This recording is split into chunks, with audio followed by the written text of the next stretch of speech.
歡迎由頻道開始，前一地網站今日玩巔峰極速，今次就開拉法挑戰呢個嘅上海地圖啦。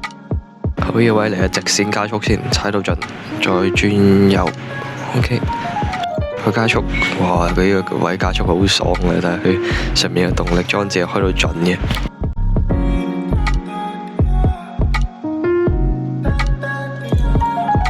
上面嘅動力裝置喺直線加速係有用嘅。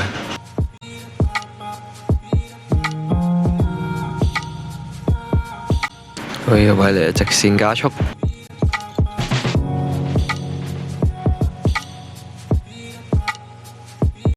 佢而家對手未追到嘅時候就可以加速啦。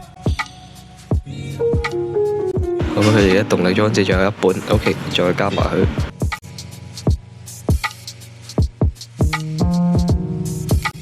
前面呢位再轉，喺啱好嗰度。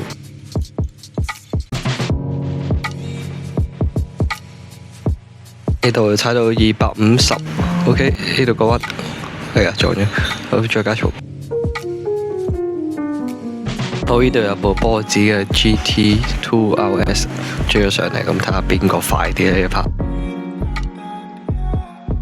我以為你直線加速，你以為再轉 ，OK， 加埋上面嘅動力裝置可以更加快。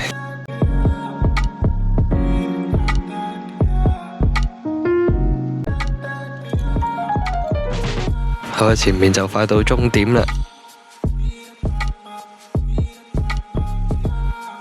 我呢度係直線加速，睇下邊個會贏啦。好啦，最終出翻呢就係我贏嘅。好啦，呢條片就咁下集嚟，大家拜拜。